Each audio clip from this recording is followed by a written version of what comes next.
Nevertheless, I have this against you, that you have left your first love. Okay? Mayroon ako nakita sa inyo, laban, ito ayaw ko. Iniwan nyo yung una nyong pag-ibig. And my preaching this morning is the evidences of lost love. May mga kapayagan o evidence or symptoms ng mga nawawalan po na unang lalamig. Okay? At yung upo natin ang ating Pangulo. Yes, Lord. We welcome you, Lord. Hallelujah. O move in a mighty way in our midst, O God. Speak to us, Lord. Speak to your servant, O God, that I can deliver your word. Anoint me, Lord. Hallelujah. That your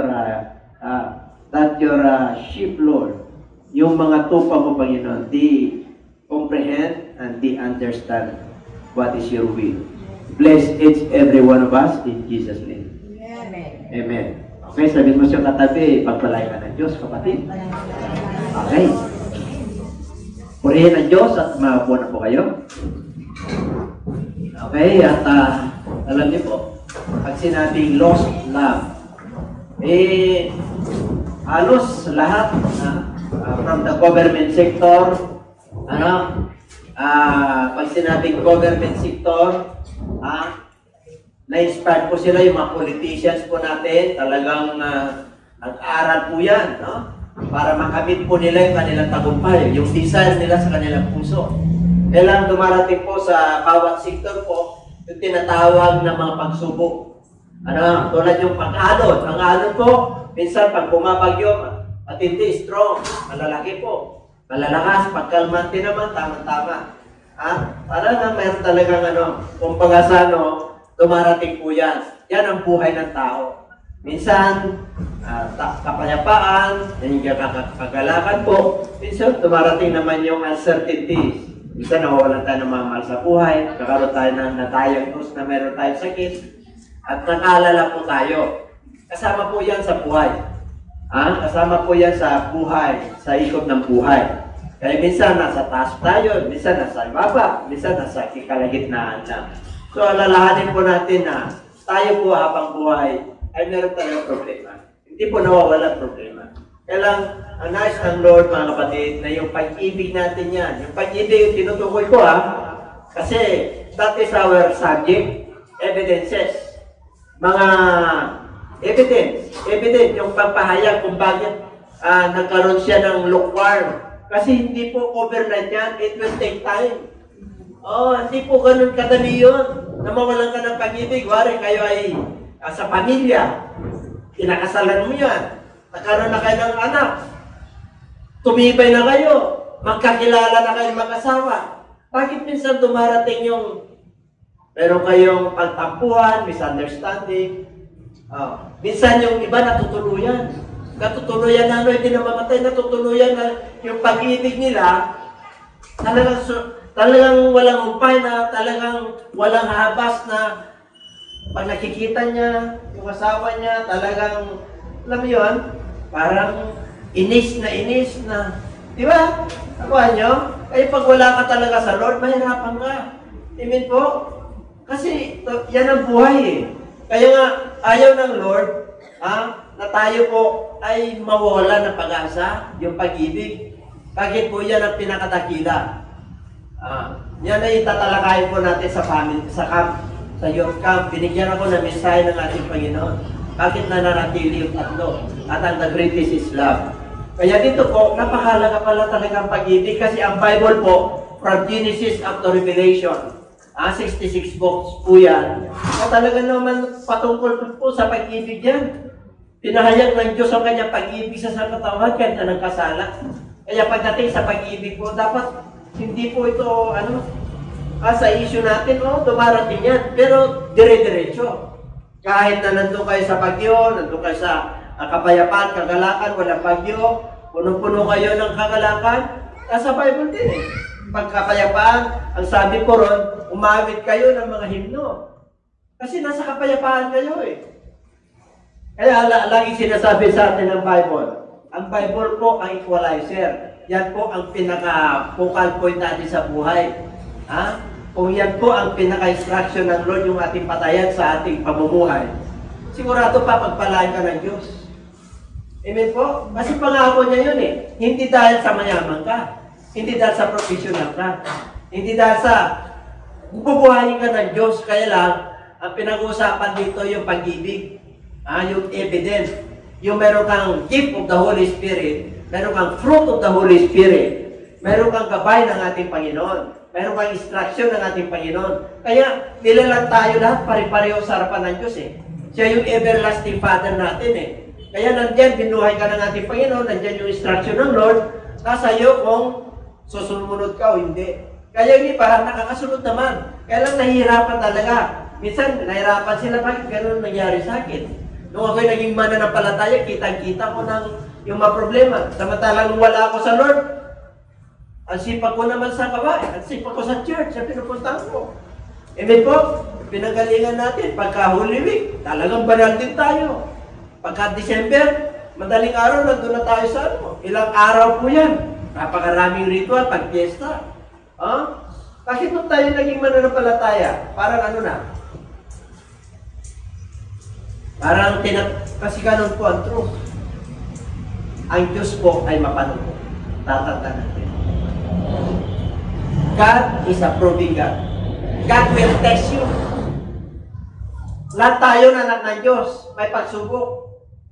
Ang sabi po ng book of Exodus, kung bakit sila 40 years sa wilderness, pinakain sila ng Diyos, dinamitan sila ng Lord, yung kanilang tulda pagka-araw, hindi sila naarawan.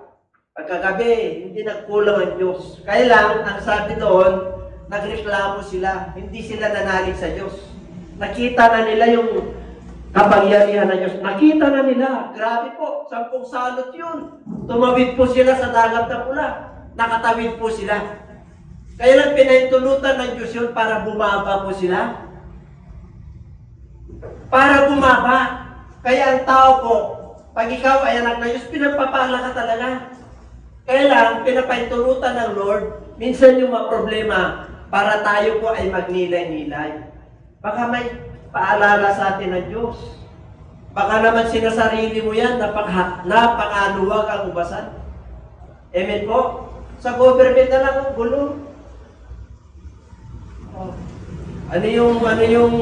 Ano yung pinakamahal na sasakyan? Bugatti ba yun? 3 million US dollars, 150 million. Ano? Tama ba yan? 150 million.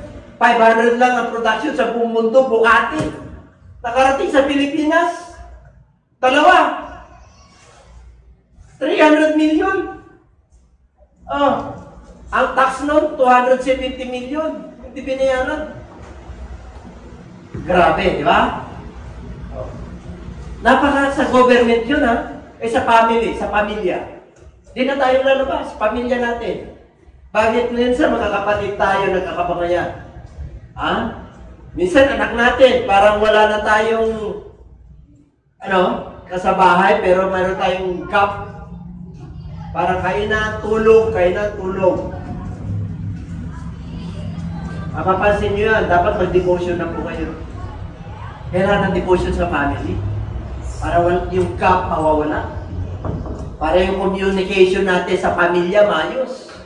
Para malalaman mo yung problema ng isa't isa. Baka mamaya, nasasaktan yan. Baka mamaya, nagsisimangutan kayo, tapos nagpupuri tayo rito. Bye, mga kapatid. Amen? Tapos payapang-payapa po tayo. Ay, ayusin mo. Isikalot natin. Walang iba po yan sa may mga obligasyon tayo. Sabi na Lord, kung payapa ka talaga. Pero wala kang obligasyon. Ibig sabihin, payapa ka talaga. Pero hindi mo pinapansin yung obligasyon. Kasi meron tayong responsibility sa buhay. Wari ako tatay. Meron ako responsibility. Bishop, meron ako. Bakit po? Ilan tayo? Harap sa ating Panginoon. Kung na-manage natin yan, naayos natin yan, yung mga talent natin na binigyan ng Lord. Bubungkalin yan sa pagdating ng panahon. Kaya binigyan tayo ng buhay. Yung iba nga, wala na .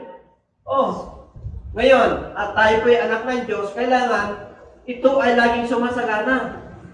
Amen po? Kaya pag yung pamilya po, medyo malamya na, bay magpuri na kayo. Pag tayo po dumarating sa Diyos, ay tayo dito sa church at medyo parang obligasyon. Hindi. Pag pumunta tayo sa church, privilege. Privilege kasi magpuri tayo. Nasamba tayo. Kaya kailangan, inspired tayo. Yung nag-earn sa atin, yung Espiritu ng Diyos. Yung salita ng Diyos. Kailangan lumaban po tayo. Kasi pag hindi tayo lalaban, tapos tayo, dito tayo pupunta. Kahit sa mag-asawa, kahit sa mag-jowa. Kahit ikaw na nag-aaral, sa dami ng subject ngayon, magsasawa ka eh.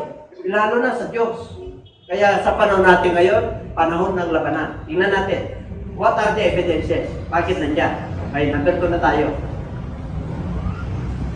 Pagibasa? Loss of interest in spiritual things. Ang sikreto sa buhay, para hindi mawala yun, spiritual faith. Ibig sabihin, sa Diyos ka. Kasi ang Diyos ang namamagitan. Kaya binuhay ka ng Diyos eh. Ang sikreto sa lahat ng gagawin mo sa buhay, Diyos. Tingnan nyo. Ano raw?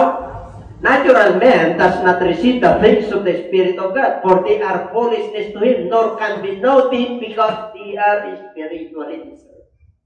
Natural man. Ano ibig sabihin? Mananampalataya ka na eh. Nangingibabaw pa rin yung will mo. Yun ang ibig sabihin nun. Kailangan nangingibabaw yung instruction ng Lord. Kasi sa dami ng salita ng Diyos na ating napakinggan, dapat may nare-retain. Dapat may naiiwan. Amen po? Amen. Dapat nag-grow tayo 30, 60, 90, 200 folds. 4 ang pagdadaanan mo pag mananampalataya ka.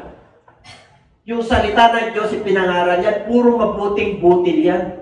Good seed kung tawagin kasi sa Diyos yan. Kaya lang nalalaglag sa daanan lang yung iba. Yung iba sa patuhan lang.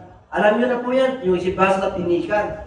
O yung iba sa mabuting lupa. Kaya nagpapatuloy tayo. Bakit? Nasa mabuting lupa tayo eh. Kaya lang, sa mabuting lupa, 30, 60, 90, to 100. Kahit nasa 30 ka na lang. O ilan taon na tayo sa pananampalataya.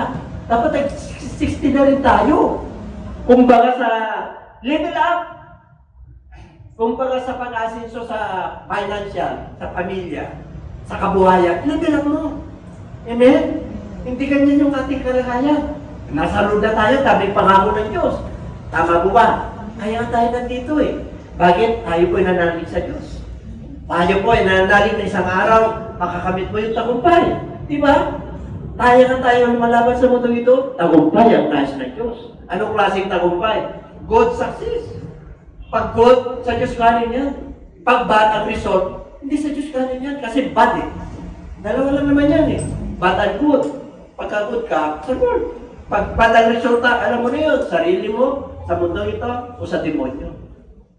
Ganun lang po yun. Pero pagka good, kahit na anong pag yun na dumating, makahawak ka sa kanyang pangako. Kaya, sabihin mo sa katabi, hindi ka natural, ha?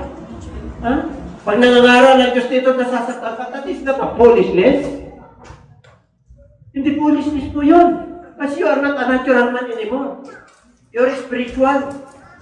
You're a born-again believer. May instruction ka na ng Diyos, pinatawad ka na ng Diyos eh. Magpapapuspos ka na lang, at ang instruction ng Diyos nasa utak natin. Para hindi tayo magkaroon ng lukewarmness. Amen po? Kahit na mahirap ang buhay, nakangiti ka. Kasi may pag-asa ka eh. Amen po? Nakatayo ka, nakatindig ka eh. Sabi nila, ang bilihin 70 pesos na bigas. Kakain ka pa rin, kahit na 70. Kasi pakakainin ka ng Diyos. Amen po? Kahit mamag 100 yan, kasi nilalang ka, hindi ka pababayaan ng Diyos. Aakma yan. Habang buhay ka may pag-asa, sabi mo siya katabi. Yung iba nga, buhay na buhay, wala na pag-asa eh. Bakit? Punong-puno ng discouragement. Punong-puno ng, ang daming problema eh. Kasi yung spiritual niya natatapunan. Yung instruction ng Diyos, nawawala. Pagka sa instruction ka lang, Lord, ay mga kapatid, paggising mo ka lang yun, Matthew 6:33, tatapwat, hanapin mo muna ang pagkariya ka ng Diyos. At ang kanyang katwiran at ang lahat ng ito ay daragdag sa iyo. Dagdag na lang eh. Dagdag na lang. Kalaman mo, karunungan mo, dagdag na lang eh. Business, dagdag na lang. Magkano sweldo mo ngayon? Dadagdagan ka. Bakit? Punong-puno ka ng kalaman eh. Punong-puno ka ng wisdom ng Lord eh. Amen po? Ay, mga kapatid, hindi pinag-uusapan dyan kung mababa ka. Talagang kung nandun ang kalagayan mo, ipapakita at i-demonstrate sa iyo ng Diyos kung gaano siya kapangyarihan sa buhay mo. At totoo yung Diyos natin na sinasamba. Loss of interest. Number 2. Absence of Christian activities. Ano daw? Huwag kaligtaan ng as it is manner of some, but exhorting one another, and so much the more as you see the day approaching. Huwag na kaligtaan ng pagtitipon. Tayo titipon-tipon Sunday, di ba? Anong oras na natin pagtitipon? Anong oras natin? Kasama kami doon. Pero kahit pa paano mga tayo, pasado pa rin. Pasado pa rin tayo lahat. Kailan tipanan natin sa Diyos sa Asmeke. Amen? Nagpipray ako sa Lord. Mag-urge ang Lord sa atin. Nakakausapin tayo ng Lord. Na ma-inspire tayo. Nakagaya ng pag-inspire sa trabaho. Na kung alas 7. Kasi pag hindi ka pumasok ng alas 7, bawas ang sweldo. Trabaho yun. Walang pinapatamaan. Giniginaw kayo. Huwag nyo ito kasi masyadong malamig. Itimplahin natin ng ayos. Hindi na yung iba kasi ba, magpukot kayo sa susunod.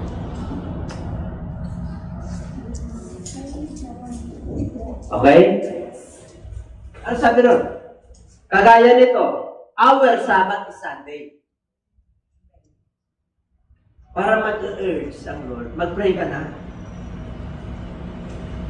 Tipanan natin sa Diyos. I'll tell you, pagdating mo pa lang rito, mararamdaman mo yung presensya. I'll tell you, you will heal. I'll tell you, your pocket full of blessing. I'll tell you, isa sa mga katapatan, diyan na iwan ang mga anak na Diyos, pinagsarahan sila ng Diyos. Matthew chapter 25. The wise and the foolish virgin. Kaya pagdating sa gawain ng Lord, ito, hindi nga tayo, pumupunta tayo pag Sunday, Sabbath day, okay yan. Pero, nag-exhort tayo, na may nagpapatuto, maawit po tayo, pero, malapit ng darating. Noong 10 years ago, ganito tayo. Ay dapat ngayon, iba na ngayon. Ano ibig sabihin? Abay, mag-ano ka na? Mag-double ano ka na? Panginoon, papawin ako. 2024 na Panginoon. O kayo mga worker. Lahat tayo rito, natupan ng Diyos, kasama ko ron. Walang excited. Pag sinabing 9, 9. Kahit na nakapasa ka na 15, 9 nandun ang Lord. Pare-pareho tayo ng orasan. Tama? Visit nyo na. Kung gusto mo na mapil mo yung presence ng Lord pagdating mo rito, try. I'll tell you. Gusto mo na pagdating mo rito, nagadala ka, praise the Lord sis, praise the Lord. Ang gaan. Nakangiti ka, nakangiti tayo lahat eh. Bakit? Nakapasa eh. Napangiti natin ang Diyos eh. Pag napangiti mo ang Diyos, sigurado, the joy of the Lord is my strength. Ang kagalakan natin, ang gagaling sa Diyos. Pero yung kagalakan natin sa sarili natin, mahirapan ka. Parang obligasyon. Pero yung kagalakan na nanggagaling sa Diyos, voluntary. Mag-urge talaga. Gigisingit ka talaga ng Diyos. Mamlansya ka na. Sabado pa lang, nakaprepare na eh. Amen? O yung tatali natin bukas ha. Yung invited natin ha. Ito mapupuno ito eh. Sigurado po. Kasi malulugot ang Diyos. Pati yung trabaho nyo, ma-inspire kayo. Ipopromote pa kayo. Pati yung pananalapay ninyo. Naku, mga kapatid. May ano yan eh, may awit. Sapat na at higit pa. Tayo sapat na at kulang pa. Tayo. sapat na kulang. Bakit? Yung paglilingkod natin eh. Kulang-kulang. Nakikita ka na ng kulang-kulang na paglilingkod. Yan ang problema sa Old Testament. Nung panahon nila Joshua. Yung 10 ispya, the 10 spies, hindi nakapasok. Samantala yung pangako ng Diyos nandun. Sabi ng Diyos, conquerin nyo yan. Pasukin nyo yan. Nandyan yung milk and honey. Nandun. Parang ganito po yan sa panahon natin ngayon. Pare, 12 dito, tayo. Kung baga sa ano, i-relation natin. Lahat tayo may instruction ng Diyos. Amen? Eh, nasa Christ na tayo. Kay Lord Jesus Christ na tayo eh. Dati nasa law. Pentateuch. Law. Kay Moses po yan. Ang Panginoon nila talagang, talagang truth theophany. Sa boses, naririnig po nila. Sa pamagitan ng boses po. Sa atin po, bumaba na siya eh. Iba na ngayon. Nandiyan yung instruction niya. Manalig ka na lang. Kakaiba tayo ngayon. Amen po? Kaya ang mga anak ng Diyos, ang panalo sa panahon sa generation ngayon, mga anak ng Diyos. Amen. Kaya huwag niyong kainggitan yung mga lumilevel up, pinagpapala sa mundo ito, pero wala sila sa Lord.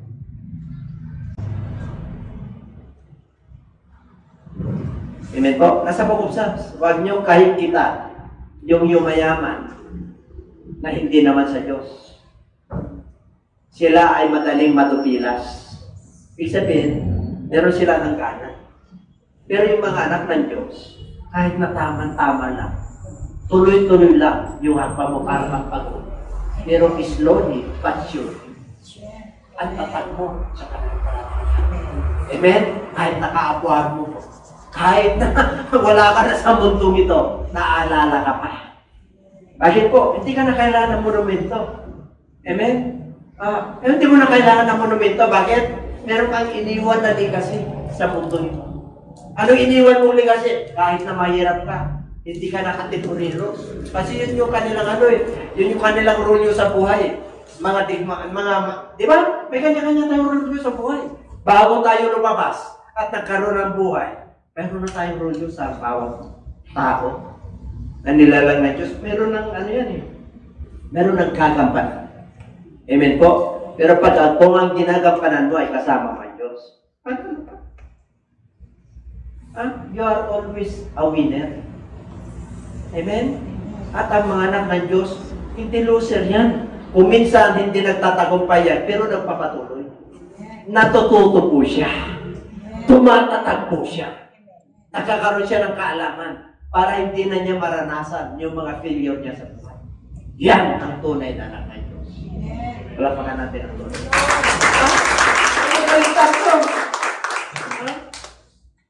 Ano sabi ng Book of Joshua?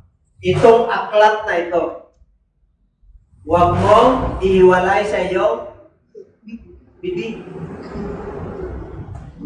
Huwag mong ihiwalay at muni-munihin mo ito araw at gabi upang ang lahat ng nakasulat doon ay iyong susundin para magkaroon ka ng masaganang buhay at tagumpay. Hindi na lang araw-araw. Yung nandun naman yung Bible niyo. Alam niyo po, minsan ang kaaway-kaaway, tinitignan ng Lord kung gaano ka katotoo. Kung anak ka talaga yan ng Diyos. Nandun yung instruction niya. Tinitignan ka lang ng Lord. Kasi ang dami tayong kabalisan sa mundong ito. Nawawala na po nawawala ng interest, loss of interest in reading the Bible. Amen? Pag warrior ka, dapat nabasa mo na yun over. Dami tayong binabasa ng aklat. Amen po? Ano binasa mong aklat pag medisina ka? Ang kapal. Pag lawyer ka, ang kapal. Diba? Ang kapal. Pag sarili lang tayo, pero yung instruction ng Lord, asan na? Pabayaan. Kaya yun, loss of interest. Loss of interest in going to fellowshipping. Loss of interest in reading the word. And loss of interest, tingnan, these were more fair-minded than those in Thessalonica, that they received the word with all readiness and search the scriptures daily. Kaya pag nagpipreach ako rito, akmang-akma. Bakit ganun ang sinabi ni Bishop? Yung nabasa ko parang hindi kami magkatugma. Tanungin nyo sa akin. Amen po?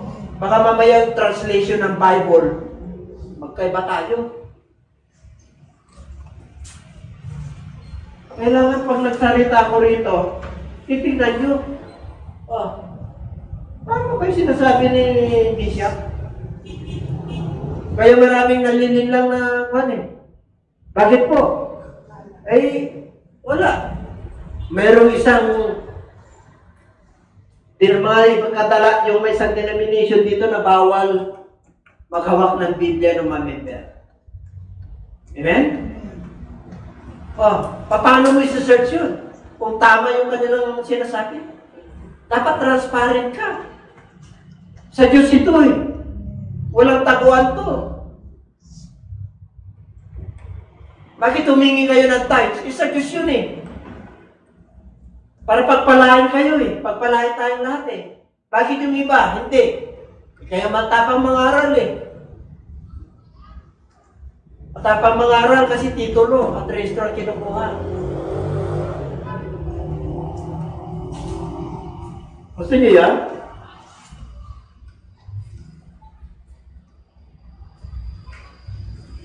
Sa Diyos yun Anong gagawin natin? Sumunod ka. Kung ayaw mo sumunod, alam mo na. Umiinit. Pag-ibuksan niyo yan. Pag-ibuksan niyo na yung mga Kasi umiinit na Ibig sabihin, yung Holy Spirit, kumikilos na. Kinakausap na tayo. Amen po? Okay? Sana hindi mawawala to. Kahit na hindi mo maintindihan, tuloy-tuloy ka pa rin. Alam niyo kung bakit? Si Lord ang magpapaintindi sa inyo. Hindi mo talaga maintindihan yan Bakit? Yan, daming talaan ng tao yan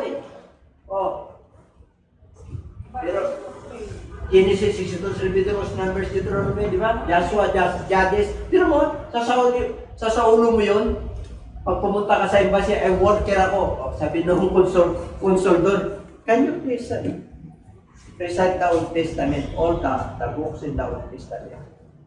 Pastor ka, alam mo?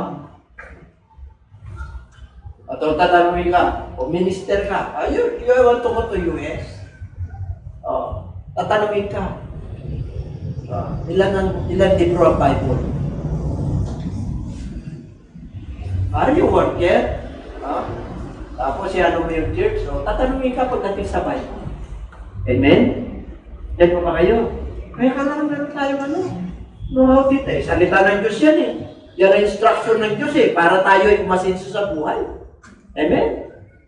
Pero tayong pinag-aralan, okay yun. Wala problema. May career ka, okay yun. Pero iwanan mo yan. Number 3. Number 4. Tingnan natin. Ito. Okay na po. Loss of interest in prayer. Ano raw? Magpantay at manalangin. Pag hindi mo ginawa yan, papasukan ka ng tukso. Yung espiritu na nasa iyo at ang espiritu ng Diyos ay willing manalangin. Pero itong laman na ito ay mahina kasi po laging inaantok yan. At pag nanalangin ka, may lamok. May kalaskas na mga maraming disturbance yan, pero manalangin ka pa rin. Kasi po, pagsubok yun. Amen? Kasi yung Diyos, sinusubukan ka. Tinitignan ng Lord kung totoo ka at genuine ka. Amen? Ang Diyos ay mapanubok. Pag nalampasan mo yan, ay baliwala na isang oras sa'yo. Pag hindi ka nakapanalangin, kulang ang buhay mo. Pag hindi ka nakapagbasa ng Bible, kulang ang buhay mo. Kasi lifestyle mo na yun eh. Parang kung baga saan mo kumakain tayo 3 beses isang araw, di po ba? Sa spiritual, dapat kumakain ka. Yun ang eternity. Ang kinakain lang natin yung pansamantala. Ay yung kakainin natin, yung mga bagay na spiritual, kasi ito yung buhay na walang hanggan. Hindi natin nabibigyan ng halaga yung buhay na walang. Pero gusto natin pumunta ron. Amen? Gusto natin maranasan yun. Paano kung tumating yung rapture, tinaiwan ka? Ano gagawin mo? Rapture day. Kukunin ka ng Lord. Kung hindi pa darating si Lord, kukunin tayo dahil may edad na tayo. Hindi natutulog ka lang, sigurado ka na. Amen? Paano kung tatang ka ng Lord na lukewarm? Hindi ka nagbabasa ng Bible. Hindi ka nag-pray. Hindi ka namarating pagsabat din. Dito sa mundong ito, para sa sarili mo na. Sarili. Sarili. Naalala mo si Lord, ay may sabat din. Once a week. Talagang manlalamig ka sa prayer at Bible reading. Bakit? Puro trabaho. Bahagi ang Diyos ang buhay natin. Take note. There is a portion of God in your life. Tatandaan ka. Gusto mo pala ng eternal life, bigyan mo halaga yung panahon mo sa Diyos.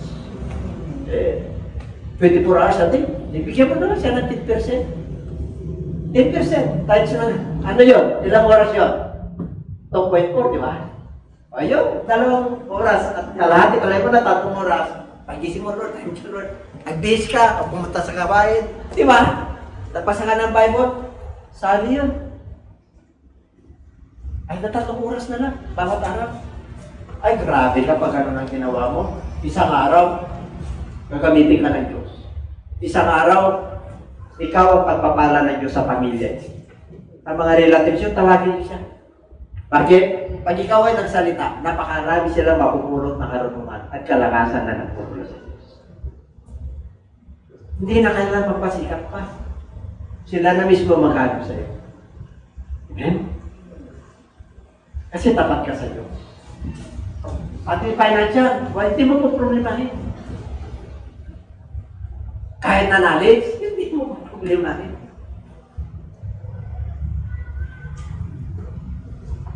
Sa buhay na to, pagdating ng stress at depression at oppression, huwag mo sabihin na magaling ka. Huwag mo sabihin na kapera. Pag tinapuha ka niyan, walang magaling, mayaman yan. Ang kailangan mo lang ang Diyos para makontrol mo yung emosyon. Amen? Amen? Yan ang pinagmamalaki natin. Ang sabi ng Lord, wala kayong ipagmamalaki, kundi ang inyong pananampalataya kay Kristo.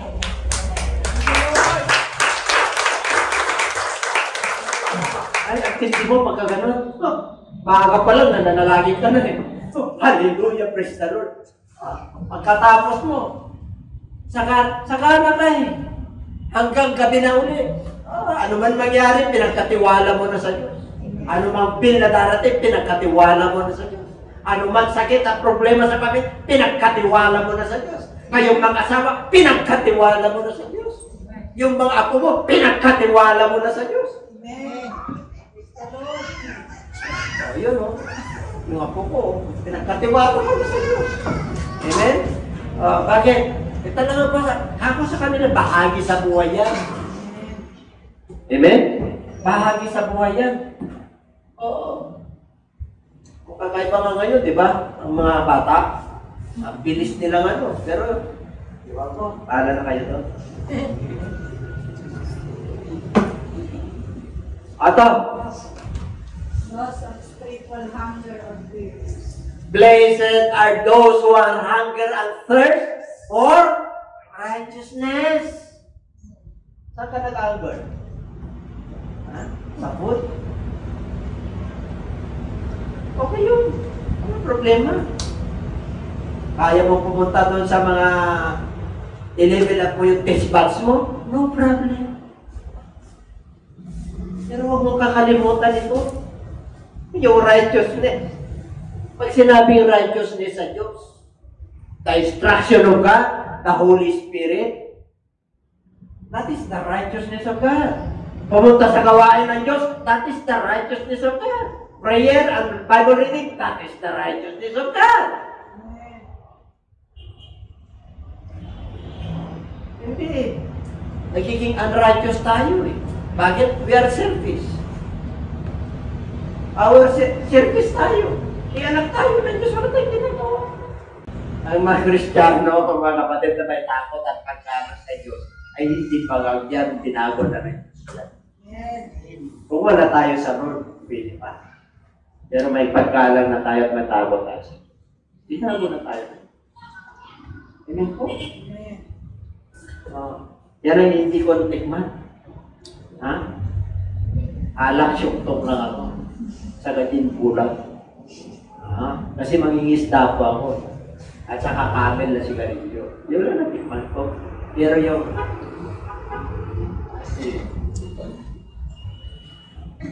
Para sa inyo, may nakatikim. Huwag nyo natasan yung kamay. Pero nasa Lord na tayo. Amen? Kung wala lang din ako sa Lord, okay, mga kapatid, kilala ko ni Pastora. Ako ang maingay sa lahat. Kahit saan kami pumuntang okasyon, ang yabang ko. Hanggang ngayon, hindi na. Sa tulong nito. Totoo po, personality ko yun. May kanya-kanya personality tayo, di po ba? May kanya-kanya personality. Basta lumaki ka at nagkaroon ka ng malay, may personality ka. At ang Lord ang magbumol sa'yo. Kahit na nasasaktan ka, sunod ka kasi kay Lord yun. Gusto mong magiging, mapagpala? Alam mo, sabi ng 1 Peter, I am against those who are proud. Yung, galit na galit ako sa mga matataas. Yung mga nagmamataas, ay ibababa ko sila. Pero mo, yung mga nagpakababa, ay tataas. Alam mo, sarap ng nasa laylayan ni Lord. Amen? Pero kung yung sa laylayan ng, yung boss mo tatlong ka, laylayan ni boss, laylayan din natin, at laylayan din Papa. Okay yun. Okay yun, kailangan mo yun eh. Pero huwag ka magtiwala dyan. Kasi maubusan din yun. Ang kailangan mo mag-independent ka. Amen? Ako'y natutuwa kay Pastor JR kasi naturuan ko po sila eh. Kaya Brother Andrew, naturuan ko talaga sila eh. Kasi umitan na ako eh. May na lang, na-transfer ko po sa kanila yung talent ko. Amen po. Kasi, nung tinawag kami ng Lord, wala akong kinsinas katapusan. Nakakita ka na ng magpaaral ng amin, walang kinsinas katapusan. Kasi yung oras ko, orasan ng Diyos. Amen? Yung time ko, time ng Diyos. Amen. Kaya dumipende ako sa Kanya. At salamat sa Diyos, nakapag-aral sila na tatapos kayo. Nakapag-tapos sila ng 2022. Noong 2022 lang natapos, pastora. Kasi sekretary yan eh. Kahit na paano, professional na yan. Kasi nag-online eh. Nag-online tayo. Amen po, nag-theological study po sila Brother Andrew. At saka si David. Mga under po sila, graduate yan.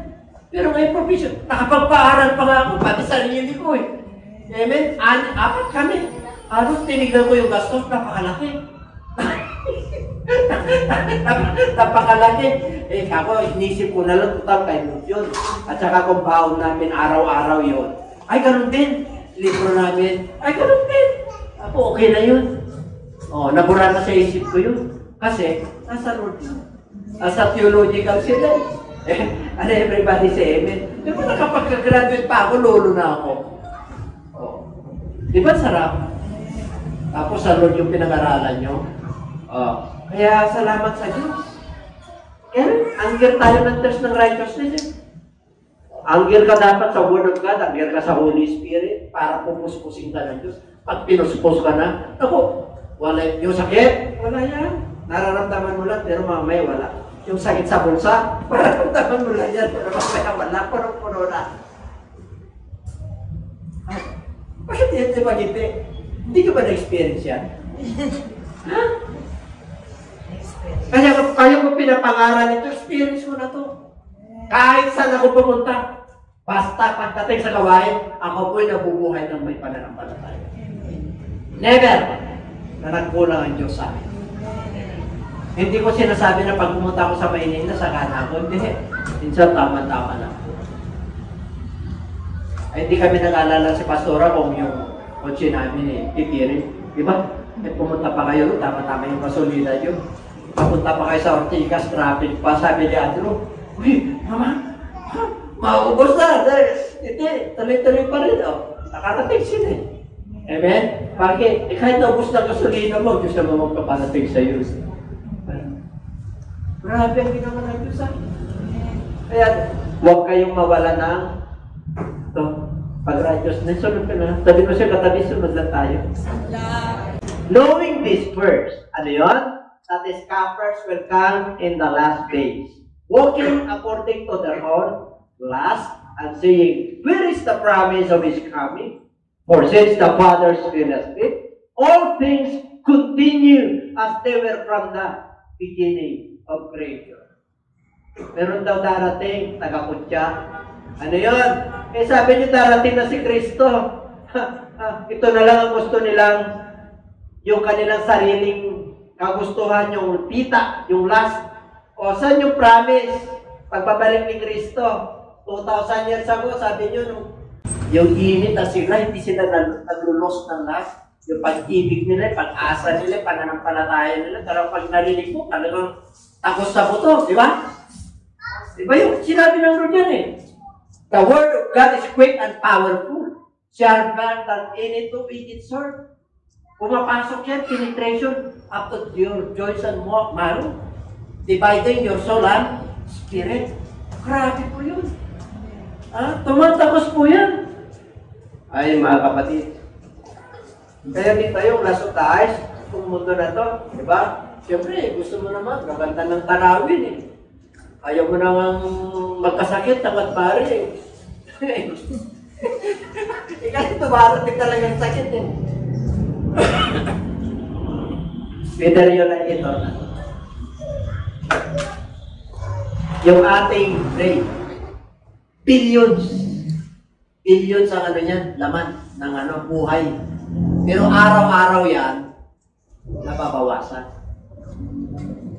Kaya ang tao po ay nagkakasakit at tumigil. Kasi mayroon lang tayo period sa mundo. Okay, kaya huwag kayong kasi dito sa laman sa eyes. Ay lang, ito, grabe ito. Grabe ito. Na tayo meron dito. Bumabangon ito eh. Ang maganda naman sa atin bumabangon, pero naapula. Amen? Hindi yung dire-diretso. Ay, kung wala lang tayo sa Lord, brother boy.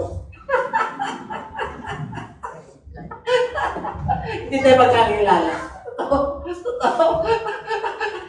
Kung wala lang ang Lord, talaga. Mga kapatid, alam ko yung sarili ko eh. Kilala ko yung sarili ko. Bata pa lang po ako. Pumupunta na ako sa entablado. At ako po ay nagdidiskurso ng Ilocano. Kakapsat. Lumabarbal. Bata pa lang po ako. Nandun ako sa stage. Bakit? Inano na ako. Di ba sa Kristan dati ako? Eh ngayon, magiging government official ka na. Kasi nagkitaan ka nila ng, ng kaya potential kahit na paano. Kahit grade 4 pa lang ako, grade 5, nandun ako sa entablado. Amen po? Siyempre, pag may ka, di ba ikaw gagawin ng teacher na pag-invocation, kahit na paano, meron naman tayong sabit na Ha? Hindi pa ba kayo? Hindi na natin bibilahin kung ilan yun. Ito, ito. Ha? Kahit na walang ano to, walang narating, ay mas matindi pa pride dun. Alam niyo kung bakit? Mangmang. Ang taong mangmang, wala siyang unawa. Kaya sabi ng Book of Proverbs, pag mangmang ang kausap mo, huwag mo siyang papatulan. Mas mangmang ka.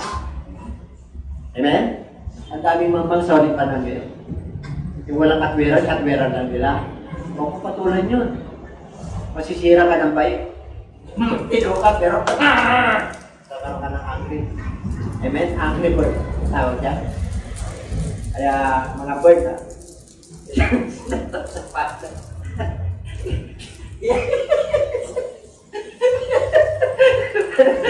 Diba?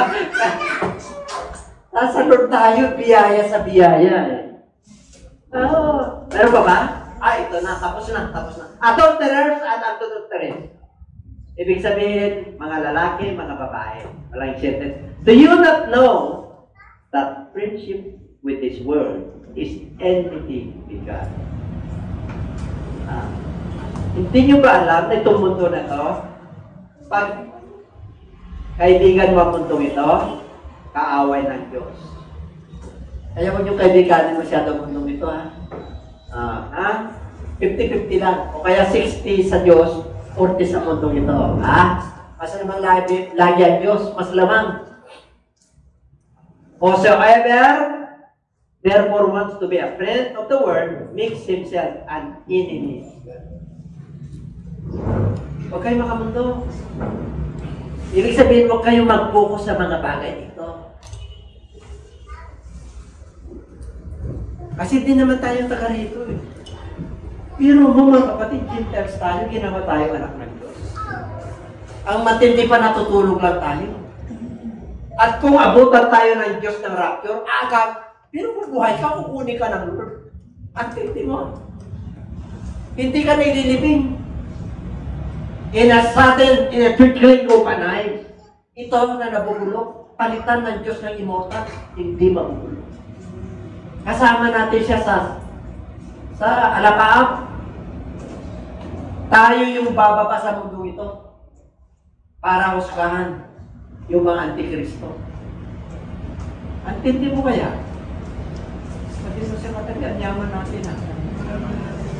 Kasi ang yaman natin na hinanap yung yaman ng mundo ito. Hindi. Ang tunay na yaman, yung buhay na walang hanggan.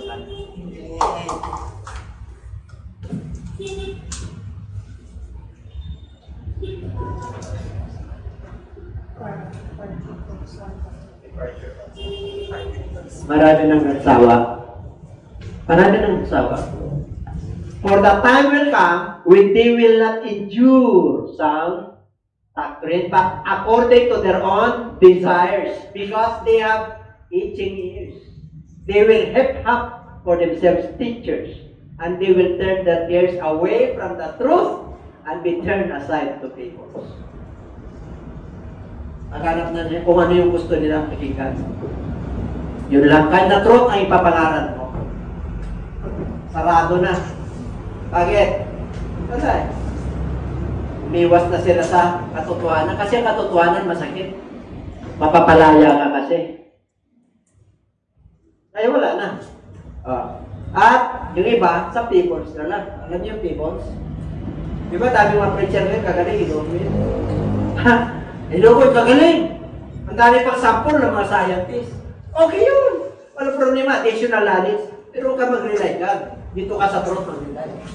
Hindi dito. Amen? Kahit na ba ang dami ninyo kung wala dito. Kasi ito, kunti lang to. Nagpapatuloy ito. Matibay ka, matatag ka. Kahit na anong bagyo darating sa'yo, nakatayo ka sa mga pangako ng Diyos. Okay? And you have persevered and have patience and have labored for my name's sake and have not become weary. Ano ibig sabihin? Sa 2-3 po yan.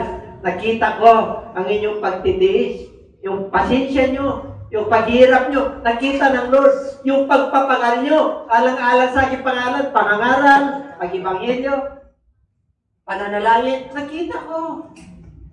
Oo, dahil sa aking pangalan, sa paglilingkod kay Jesus, and have not, hindi kayo nag-aalala. Tingnan nyo, tapos. Nevertheless, I have this against you, that you have left your first love. Bakit? Remember therefore, from where you have fallen. Repent unto the first works, or else I will come to you quickly and remove your lampstand from its place, unless you repent. Pananampalataya. Mga believers ito sa Episo. Noong una nila maglingkod sa Lord, talagang umiyak pa. Hallelujah, ang aga. Ang daming ministry. Ano kalaunan? Nakita ng Lord yung kanila pagtitiis. Hindi sila nag-alala. Yung labor nila, kita ng Lord. Kaya lang, kumbaga sa atin sa panahon ngayon, asan ang first love ng Lord? Diba, nung una tayo kay Lord? Punta na tayo sa church. May Bible study. Umiyak pa tayo. Walang iniwan yan sa mag-asawa. Mag-jowa. Habang tumatagal, dapat nagiging close. Kaya habang tumatagal tayo sa bagyo, ang daming mga problema, namamagitan problema, kaya nanlalamig sa isa't isa. Pero kung ang namamagitan ng Diyos, ay, ang tindi niyo. Amen? Kahit na maraming problema, pag-ikot ka pa rin. Kahit na wala ka ng gana manalangin ka pa rin. Kahit na hindi mo naintindihan yung pinabasa ko, pasa pa rin. Bakit? Siya ang magpapaalala sa iyo kung ano yung binasa mo at yung pinanalangin mo. Kaya mag-resist tayo, mga kapatid. Bakit tatanggalin ng ilaw? Ituwin ka sa harapan ng Lord. Jiwils ka sa harapan ng Lord. Hallelujah! Panahon na para tayo ay bumangon. Bring back the first love, Lord. Dapat ganun tayo. Mag-repent tayo. Remember when thou art fallen, saan ka ba? Bumagsak, bakit nanlamya ka sa iyong paglilingkod? Saan mo na problema? Wala ka ng trabaho. O kaya hindi ka na-promote. O kaya yung desire mo sa buhay, hindi ibinigay ng Diyos. Kaya na-discourage ka. Pero panahon na para tumayo. Sabi mo sa katabi, panahon na para tumayo. We must stand on the promises of God. We must declare the goodness of God.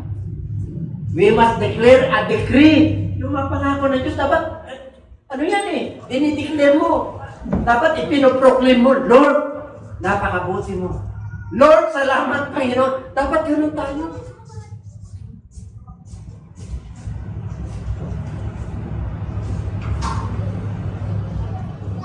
Pagkipasa.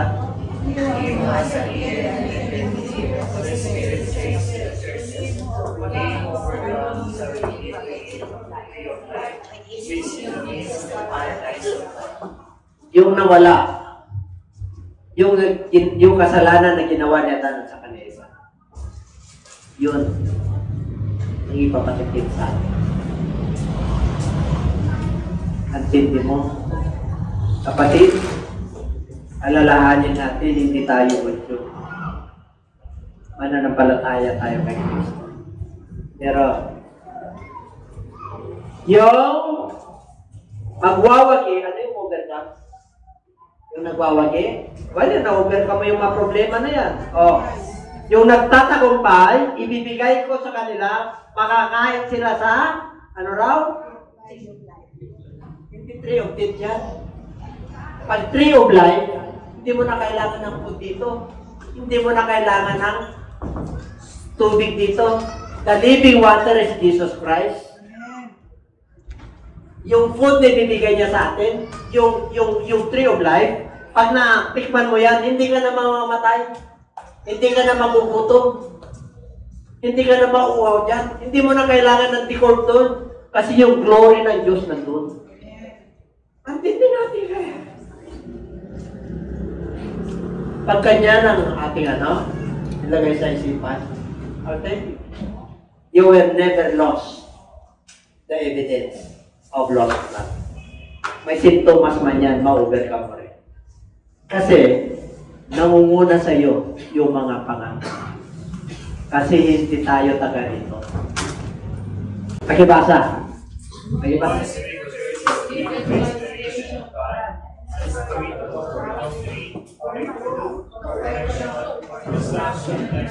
That the man of God thoroughly man of God tayo. Anak tayo ng Diyos, kukumpletuhin tayo. Fully equipped tayo.